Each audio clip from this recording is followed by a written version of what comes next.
This is Fantology. You may have heard of us. Okay, what's up, Hatamoto? This is Steven, your host with Phantology Podcast, and I have my lifelong friend Ryan here, and we're talking about Shogun Season 1, the TV show, not the book. And we say Season 1 because maybe there will be a Season 2, and I guess we'll get into that a bit later, but we'll start with a little bit of no spoiler conversation. What is the show? Okay. Who would like it, etc. Yeah, don't jump straight into the big deaths and dramatic scenes and all that. But yeah, Ryan, let's start off. What did you think of the show? What were your opinions? Would you recommend? I would definitely recommend for people who, love Japanese culture, who love a good story, and also aren't turned off by, subtitles. I suppose you could watch it dubbed, but I feel like for the full effect for shows like these, you really need to watch in the language that they're speaking. I was tempted for like a second to watch the dubbed option, and I was able to resist, thankfully, because I feel like Okay. it's just not as good. Yeah, so I feel like this did a good job of, and I'm not an expert on, Japanese culture by any means. I don't really watch anime. I just think it's cool. And I've played some video games, set in that era. Hmm. But I think it does a good job of portraying, Japanese culture, um, this almost like honor is above life and death kind of sensibility. Eh, I felt like it portrayed that in a good way, or a way that a Western audience would be receptive. Yeah. Strangely, my my interest in fantasies, science fiction, fantasy books, shows, whatever. This isn't really science fiction fantasy. We're getting over into historical fiction, but it's kind of Hmm. close and it is a cool show. So we thought might as well talk about it. Anyway, my point is my interest in those types of things has provided me with a lot more education in like East Asian and just Asian culture in general than any of my formal Western education did. Yeah, I think it I mean, goes like all. I'm not even kidding. I think I had like one unit in college talking about Ho Chi Minh, and so I learned a little bit about that. Well, him, right, and that time period. But like, I mean, coming out of school, I didn't know really too much what was going on over there at all. And since then, Uh-huh. we've read and reviewed Poppy War, which I think was a little bit of a dive into, obviously fantastical history, but gave us some exposure into some real history over there. We read Babel, also by R.F. Kuang. Uh, Blue Eye Samurai was a fun one that we reviewed last year. Three Body Problem, obviously. And I don't mean to like tout our horn as if we're so cultured or anything. I just think it's interesting that the science fiction fantasy interests have taught me so much more about uh yeah the culture of like half the world, right? Hmm. Yeah, it goes a long way to show that, the way in which something is taught is so important, right? If it's taught in a way that can keep your interest in, this form of a story, or different people learn in different ways.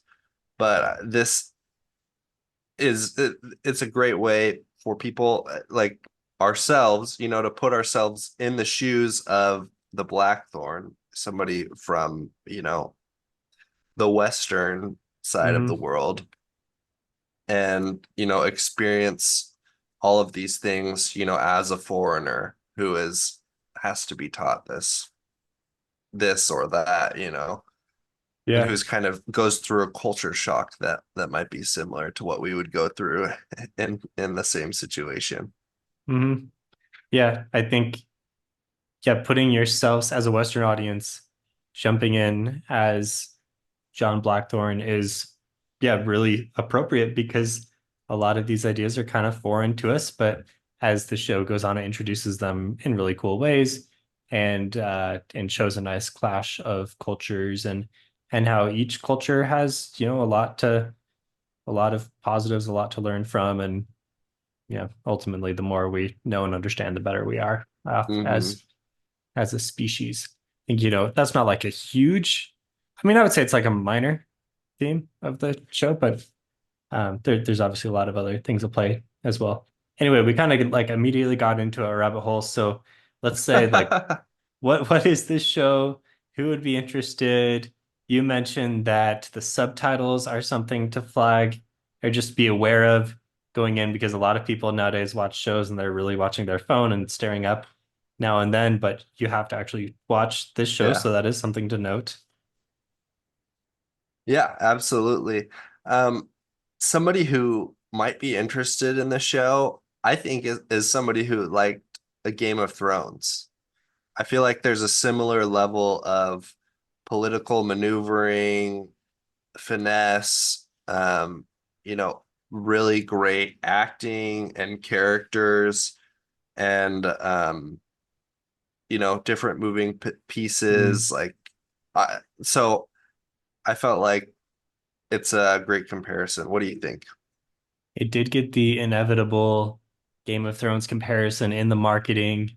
Almost any Oh, like, I didn't even know that. oh, you didn't see that? I didn't It's see that. like at this point, almost any big medieval political drama that has romance and death and whatever, it's always going to be compared. It's the next Game of Thrones. It's the next Game of Thrones, whatever. Um, Hmm. this one, I think, fit the bill more than a lot of the other comparisons that have been made. I mean, even like Wheel of Time was supposedly the next Game of Thrones. Clearly not, but that's just the marketing ploy for everything. This one checks more of the boxes than most. Obviously, there's still some differences. I think as far as the political maneuverings go, it's like on par, would you say? Like, there's a lot of interesting moving pieces. You have to track a lot of characters.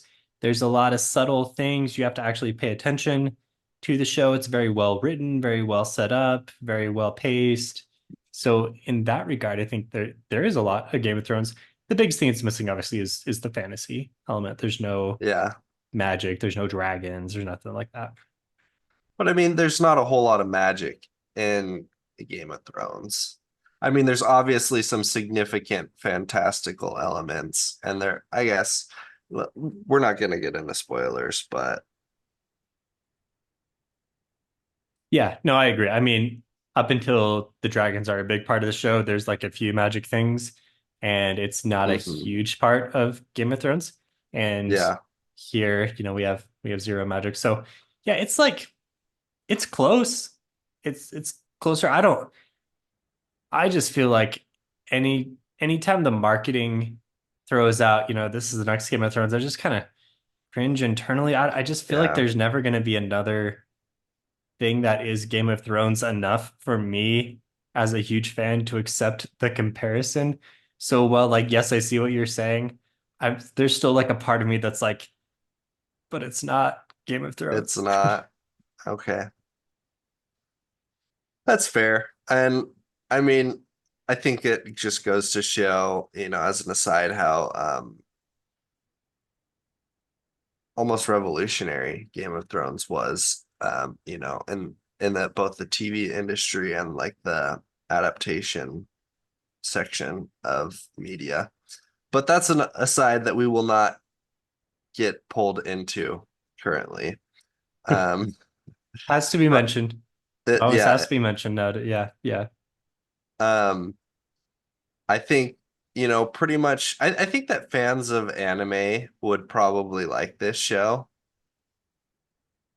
I think there's a lot of interest this could pull from. Like history buffs could like it because it it is it is historical fiction, but it is based, from my understanding, from a little bit of research, it is based on enough real history where people that are really into history would probably watch it and enjoy it. And it seems pretty like historical accurate to the time period, at least. I Hmm. think those that like just a big character drama would enjoy it. There's enough romance to maybe sate that interest as well. And there are, some action, some battles.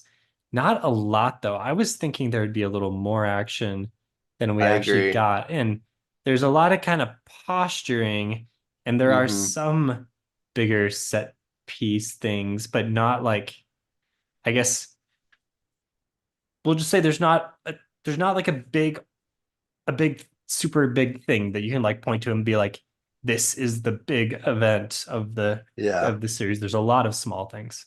Hmm.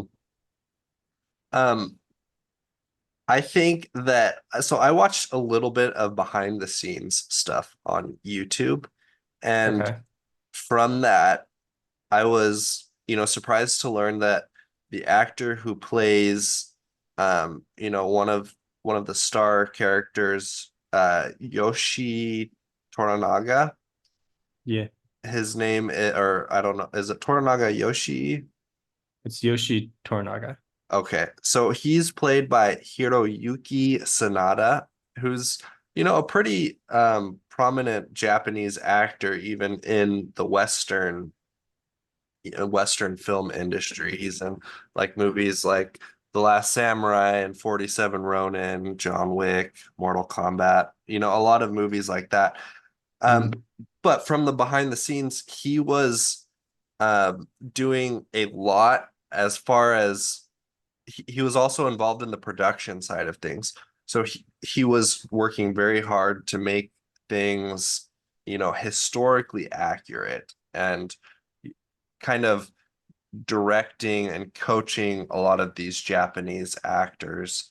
And I think it goes to show, a lot of care has been placed in this show by the Mm. producers, by the actors. And so, I mean, I've already said this, but people who are fans of Japanese culture or who want to know more about it would really be intrigued and interested in the show.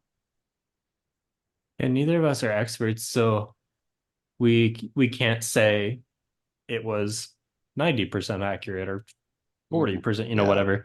I mean, it felt authentic to both of us, but what do we Hmm. know? So it Yeah, would be that's interesting true. to get, a professional opinion. But I don't know, from like the level of quality and the fact that it was based off this book that was written in 1975, that has been around for almost 50 years now. And I'm sure there are some historical inaccuracies in the book, but it's also historical fiction.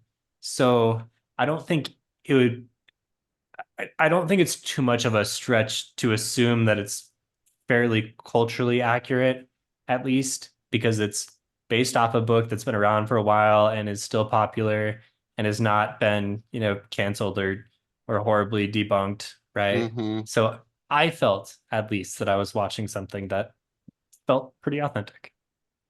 Let's jump into our spoiler-free review. So okay. Well, I do want to say on the book, Okay, since sorry. we mentioned, yeah. So neither one of us have read the book. That's So true. written in 1975, the author's name is James Clavel, and he was actually a World War II prisoner of war, but he admired Japanese culture enough to want to then go on and research and write about Asian culture. And so this book is over 1,000 pages long, and I've heard it's really good, although neither one of us have yet jumped into it. And interestingly, he wrote 6 books that are all kind of tell the story of Asian of the I guess like the modern joining between or meeting between Asian and European type of cultures. So this is the first book chronologically, but then he has 5 more that are set in different places around Asia. So I mean the fact that he pumped out 6 books and this one's really popular just kind of makes me think that it's fairly well done. I think it's something to be said that he was a Japanese POW and, he still came out with a positive, opinion, a desire to learn. about the culture. I feel like a lot of POWs can kind of become jaded towards, Mm. their captors. Yeah, And seems kind of I've heard that, like opposite perspective of Unbroken. Did you read or see that yeah, movie? I did read Yeah. Unbroken. Yeah, it sounded like, a lot of Japanese POW camps were probably uh not kind to the prisoners. So, Okay, so yeah, you want to talk ratings for no yeah, spoiler? like Yeah, yeah. overall rating for me, I thought that the character work was fantastic. The acting, production was all, amazing. At times, the story was a little hard for me to follow some of the maneuvering, but still interesting. And I was excited to see where it led. I would probably give the show a 9 out of 10. High review, 9 out of 10. Yeah. Yeah, I think I'm probably up there with you, either 8.5 or 9 out of 10. And I think I agree with most of what you said as well. I think the characters probably the strongest point, along with the just like the interesting themes that were presented. I think the plot did kind of wax and wane, and there were some things that seemed like they were set up to be bigger and then weren't really a big deal and just kind of didn't come in. And so I don't know, it didn't quite have that like full arcing plot that I wanted by the end. Hmm. However, I was always interested in seeing what was going to happen next. And maybe a lot of that was the attachment that you get to the characters fairly quickly.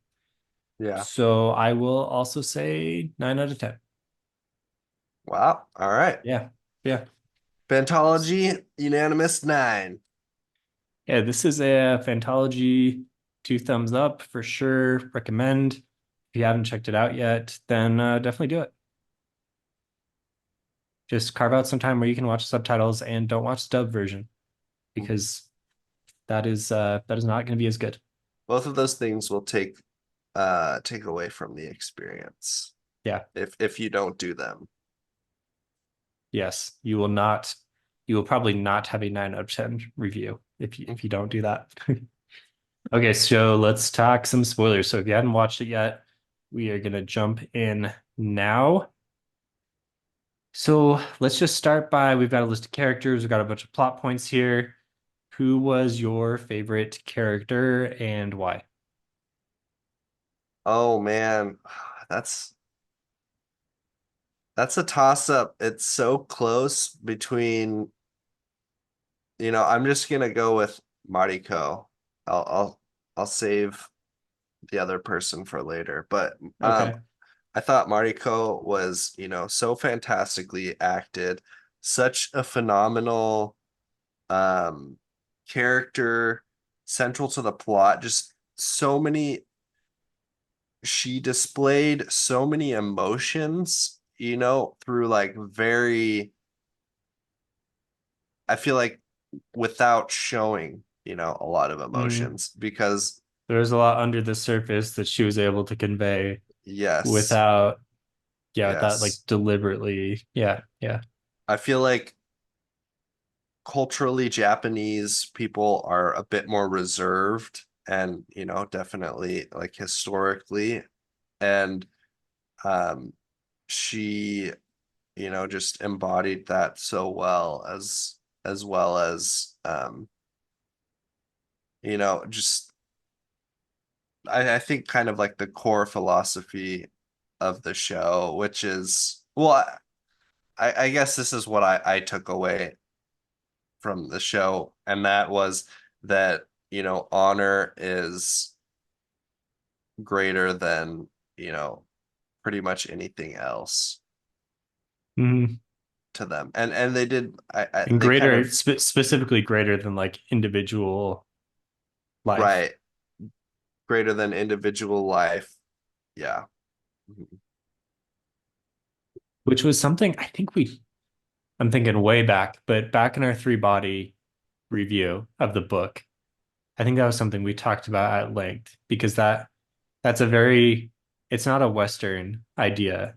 And we saw that with Blackthorn arguing with her towards the end, where he's like, if you die, that's permanent, and don't do it.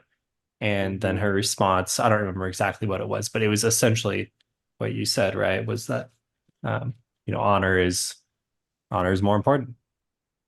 Yeah. All right, Steven, who's your favorite character? I mean, I'm gonna be lying if I don't say it was also Mariko. But since we just talked about her, I will choose someone else. I'll say, well, maybe one more note on Mariko. Okay. I felt like she was really the heart of the show and what really made it successful. I think the romance between her and Blackthorn was certainly something that was also important and kind of drove things along. But I think it still could have been a good show, even if Blackthorn like wasn't there. It still would have been a compelling thing. But Yeah.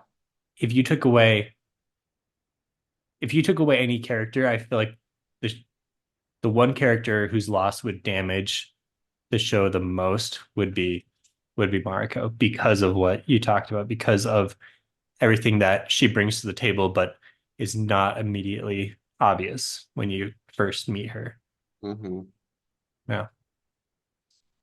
But I will choose someone else for sake of discussion. So I'll say my second favorite character was Tornaga. Yeah. Yeah.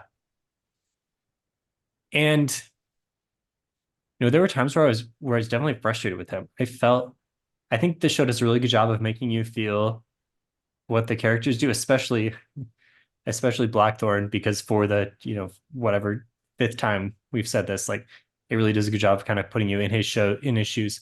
But you're very frustrated in Tornaga, like you are this, he's supposed to be this political mastermind, but here he is letting his closest allies sacrifice themselves and kill themselves, and all those people are thinking that they're doomed, and he does have this plan, but in order for it to work, he had to like put himself and his clan in that position. So I think it does a really masterful job of laying this all out. Maybe I wish there was a little bit more of a moment where we saw like the toll that this type of sacrifice took on him, or right, because he was he was letting people die for him, and for maybe not for him, but he was letting a lot of people die for Japan, basically to save things Hmm. from Ishido. And I don't know, I felt like maybe we were missing that moment of like breaking down his walls where you could really see everything that was going on under the surface. The best moment I Yeah. can think of was when he goes and like he visits his son's grave, right, where his son was cremated, and kind of breaks down a little bit, but then says, like, thank you for buying me the time to carry out the plan. Yeah. Yeah. I I was still like unsure even after that, like how did he really feel about his son? Like because before that it seemed like he he knew his son had a hot head, wasn't really, at least in his son's current, you know, state, I guess, he wasn't really fit to take over after Tornaga. And so it was almost like his death was like convenient to Toranaga. You can't really plan for your son to like throw Hmm. himself and then like accidentally kill himself, but it worked out, and that's exactly what he needed. Hmm. So, Like uh, would it all have just failed if that didn't happen? If he didn't have the extra time? It kind of feels like it would, right? yeah, I mean, he's So Toranaga. He probably could have figured out a different way out of it, yeah, but Yeah, and I guess that's like that's kind of what you battle as a viewer. Is he Toranaga and can figure out any problem? Or is he fortunate to have got himself into a position where, okay, my backup plan can work? Yeah. And like as a character, he's very interesting because from our perspective, he kind of like he doesn't necessarily seem like the best guy, like from a Western in a Western fantasy, like one of the main protagonists, isn't gonna sacrifice their like closest friend and general, like Hmm. let him commit suicide for a plot line, right? Right. And so Like Ned Stark never would have, to bring the Game of Thrones right, comparison back. Right. exactly. And and so I think part of the magic of the show is to get you to like, twist your mind into thinking, like these people think. And he was he truly saw like himself becoming Shogun as for the best of Japan, for the best of all Hmm. Japanese. And, you know, letting people sacrifice themselves, commit seppuku or, Mariko dying. This was all like, both in their best interest and in his best interest and also all of Japan. Hmm. Yeah, it's interesting because I feel like a lot of times the the the Western villain is often someone who is a greater good type of mindset of these people are all going to die, but it will serve this greater good. And that's what we're Yeah. supposed to like. We've been schooled on a Western side of things to think like, okay, when we see that mindset, we know even though it seems like the greater good like would be a good thing, we know it's never worth it to allow Yeah. that type of thing, right? But here it's the opposite. It's like the hero has this mindset of the greater good, and in fact, it is it was indeed like it worked, and it was better for, I think we can say better for the nation. Hmm. Yeah. I didn't think about it in that way. The Western point of view would be like, the hero comes in but is like, no, I can save everyone and come out with the best outcome. Right, exactly. And, Toranaga can't save everyone. And he's, still maybe not the hero, but I guess the side you cheer for and all of this. Mm. Which is interesting because Ishido wasn't like a bad guy either. He was just like maneuvering from his own side of things. I did feel like he was more like the difference between them. What it, I mean, other than their like general capability or right, like fitness to Hmm. rule, which I feel like Ishido didn't have a ton of, was just their desire for power. Ishido was much more of a, I want to be in charge, Yeah, I guess even that's though true. he tried to hide that, but it really seemed like under the surface that's who he was. While Hmm. Tornaga was like, well, someone's got to be in charge, and the only way we're going to keep this together in the face of this growing international conflict with the Europeans come over is if we can Yeah. unify Japan and no longer have war and kill each other. Hmm.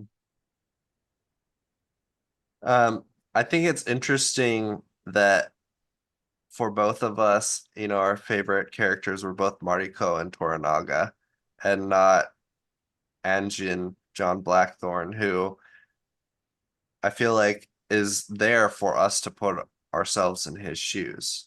Hmm. I think I don't know if that's a credit to those actors who portrayed Mariko and Toranaga. I wonder if it would be different if we read the books. Yeah, that would be I interesting. think Comment if you've read the book and can give us some additional insight for sure. I think Mariko would still probably be the favorite, even in the books. Yeah, assuming that it's not too different of a plot line, I would think so Right. as well. Yeah, I guess that's the thing. I feel like I did like John Blackthorne quite a bit. I just felt like he was often just over the top and obnoxious and had this really entitled attitude. And that's obviously Hmm. part of his character arc. But Yeah. I feel like he was very off-putting for me, kind of right from the beginning, where although I recognize that he was probably going to be, this guy with the heart of gold, that almost like he's the barbarian coming in, learning the civilized way, like is kind of like a that type of trope thing. But right from the beginning, he was just he's just like a little too annoying. And so by the time he kind of flipped around and became, and was learning and growing and became a character who's easier to root for, I had already established other favorites. Hmm.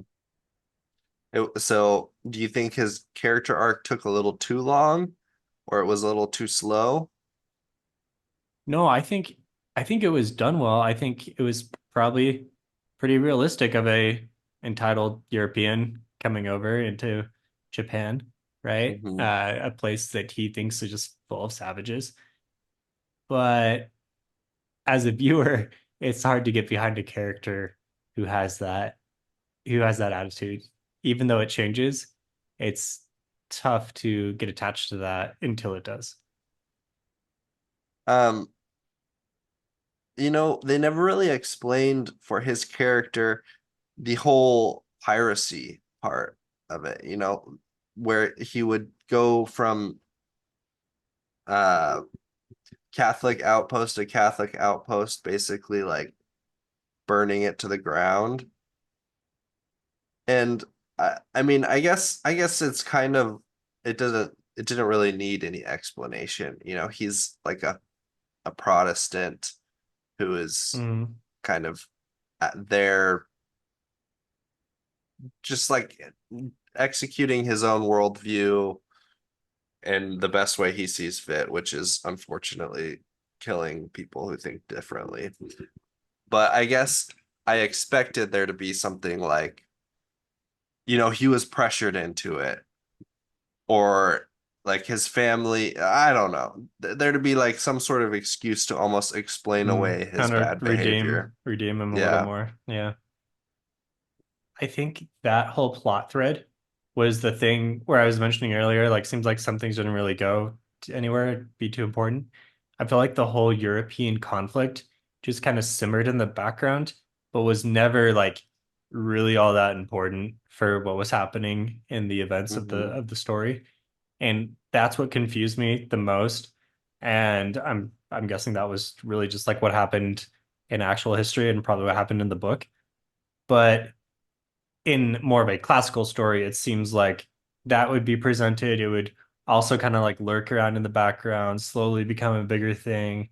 And then when the big climax happened, like all of a sudden, here are the Portuguese like also getting involved and everyone like unites against them or something, something like that, right? Hmm. That inclusion of the additional party, the additional enemy really kind of makes the story come full circle in a lot of ways.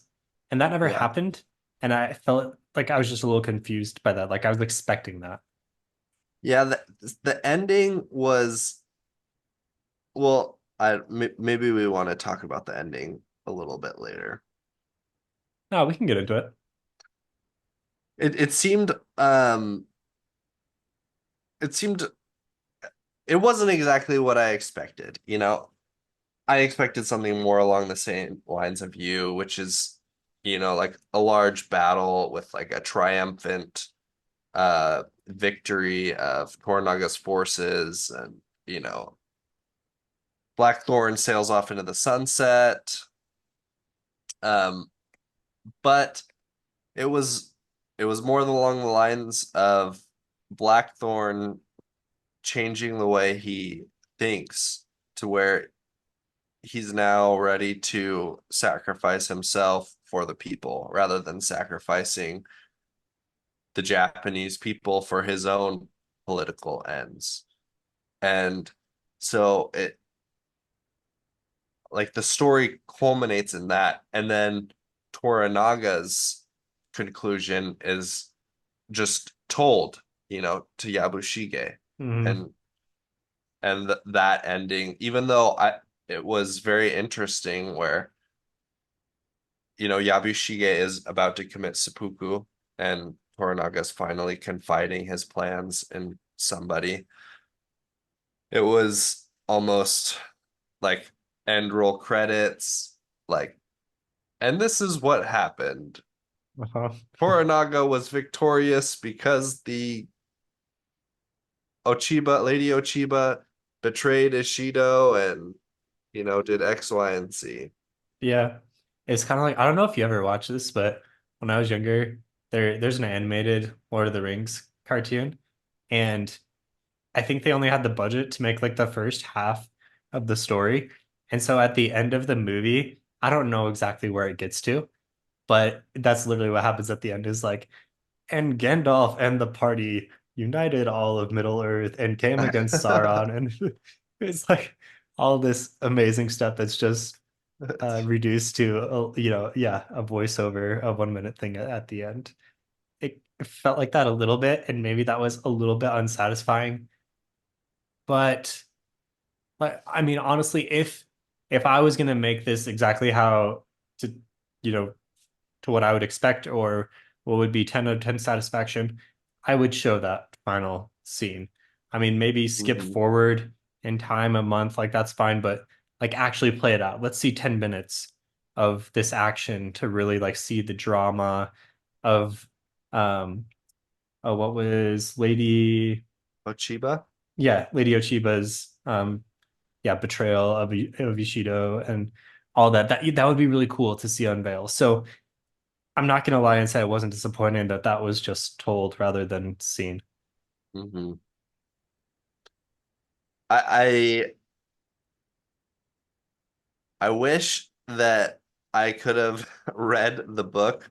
I didn't realize that it was as long as it was, but it does seem it would be interesting to know the differences in the show and the book and what was changed. From what I understand of the book, and I could be totally wrong, but from some cursory research, it looks like it does like go up into the events of this big climactic battle, and that's not a big part of the story. So Okay. it doesn't even feel like it was like a budget decision where they were like, this is going to be too expensive to film all this. We're not going to do it. I don't think it was part of the book, but I could be totally wrong, totally wrong. And if so, I apologize. All right, Steven, so you're gonna read the book, right? I mean, like I would like to. The TBR is pretty long, so I'll add it to the TBR, All right. which is not any kind of guarantee at all. It's almost like it is the size of a Stormlight Archive book. Yeah, I've been planning on rereading at least two of those before December. So yeah, I would like to eventually. I think yeah, the book sounds very interesting. It sounds like something that like I could recommend to I don't know, like my dad likes historical fiction type of things, like maybe and doesn't like fantasy quite as much. It seems like it's be something that would be a broader audience that isn't as interested in science fiction fantasy as we are would be into. Mhm. Yeah. What were you saying? There might be a season two? I thought this was just a mini series and that there would only be a single season. Yeah, so from my understanding, that was what it was originally billed as, but there was a report that the actor who played Tornaga, you said his name earlier, is signed on for a season two. Okay. Uh, I don't know if there was any more details other than that one bit, but that popped up in one of those, recommended articles for me that Google knows that I want to see. And apparently now there are talks to do a season two. I There's no more book material to cover, so they would Hmm. have to make up some story into the future, some kind of prequel, or frankly, I don't think we need a season two. It feels like a money grab. as much as we Yeah. both really like this, like I don't like the idea of making up additional content just for the sake of saying we have more Shogun, because if it's not there, it's gonna feel forced. I don't think it's gonna be as good. Yeah, I think I would tend to agree with you. So much of the season was driven by the relationship between Mariko and Anjin and the interesting dynamic that they had as she was the translator for him. So she's frequently, you know, obviously going back and forth, explaining things to him. He's, Mhm. learning so much. And now he speaks, at least enough Japanese to communicate basic things. Mariko's dead. So, I mean, Toranaga is essentially victorious. Right. There would have to be like a lot of inventing of new relationships, um, which, And I'm assuming has, inventing of more real history, because this is all loosely based off real history. But in order to make another interesting follow-up in the same time period, I mean, I don't know enough about history to know if there is something that's like right there on the nose that you could make a story about. But just based off the characters, I think the interesting story would be, okay, now we're going to bring in the Europeans and in force, and Blackthorn is going to be here, and he's now fully allied with Tornaga. But something from his past life comes into Japan, they become the enemy. Once again, there is this, where does he fit into? And you could do it now where he's now more fully Japanese, and how does this all play out? I think that'd be an interesting story, but I don't know that like any event like that actually happened on a large enough scale in real history to make sense. So it just yeah, feels like the whole thing would be forced. I agree. And you'd have to revert Blackthorn's character to, a Yeah, previous right. point in his character Yeah, arc to make it happen. yeah. You could obviously do different stories. That's just kind of what came to mind when I thought about what else could happen. Or you could Mhm. just do like a prequel, young Toranaga. There's obviously a lot of history there. Then you don't have Mariko or Blackthorn, who really kind of drove the show. So, and Yeah. also it's hard to do a prequel when your actor that has signed on, your lead actor, is not going to get any younger. Hmm. So That's true. yeah, I don't like the idea. If it came out, would I watch it? Yes, which is probably why they're doing it. But I don't like it. I really like this new trend towards miniseries. It's like movies extended, so you can add a lot more detail, a lot more story, but it's still contained to the point where it's not like, wow, this is really successful. A lot of people are watching this. Let's just write in, like a few more seasons until interest starts to dwindle, and then we'll force in the ending to wherever we've gotten to. I just I Mm, think that like miniseries are like wrapped up in a nice package, a longer form than movies, but not, endless. keep it here.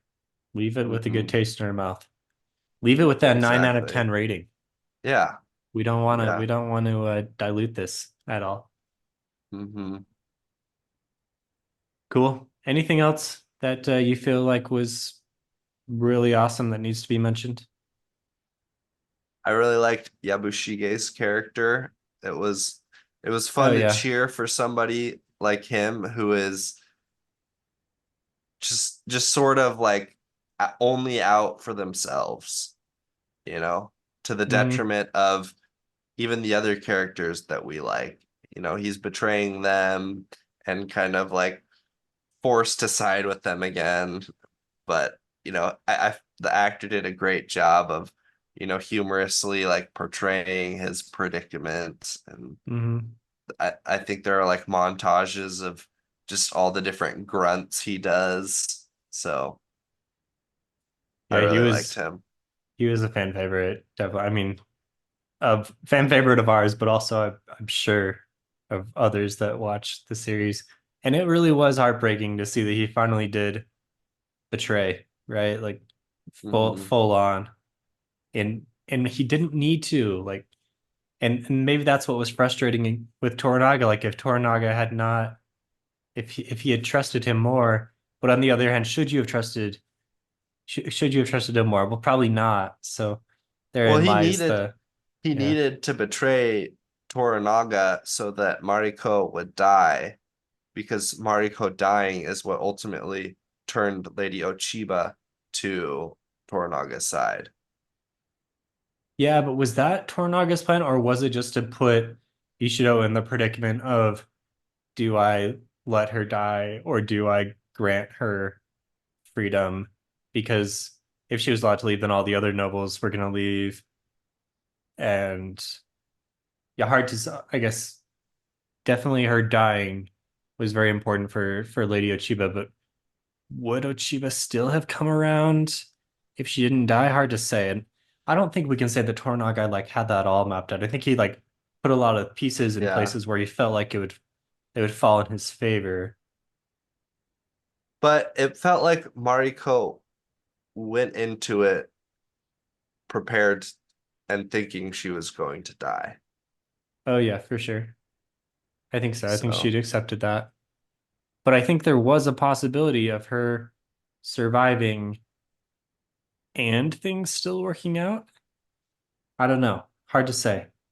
I guess it comes down to if Ochiba would have sided with her friend mhm. had she not died. Yeah. Hmm. I mean, I felt like there were clearly enough fractures between Ishido and Ochiba in that were showed before everything went down that I think it's believable that she still would have gone with Toranaga. I But don't I mean, know. yeah. She hated Toranaga though, right? So she needed Yes, some reason to hate she Ishido needed more. something big enough. Yeah, yeah. So even Hmm. though she didn't like Ishido, she really did not like Toranaga. That's fair. Yeah. Well, let What us know. if? Yeah, yeah. Let us know. This is a good. I think there's some good discussion points here. So if you want to drop us a comment, definitely do. Let us know what mistakes we made. Let us know what you as a book reader have gleaned from that experience. And if you want to chat with us more, you can join our Discord. Links will be on the episode description. We cover mostly science fiction fantasy, although this is not that exactly. But I feel like those interests are very adjacent. So if you've read any of the other stuff that we covered, definitely hop on and chat. It's a good time. We do like monthly book clubs that are really picking up steam. And this month we have started into the Bobiverse series, which I'm enjoying. So if you want to, just read a book and chat with people, hop on Discord. It's fun. It was fun. We're looking forward to discussing this more with you all. Sweet. Thanks, Ryan. Talk to you later. Bye, Stephen.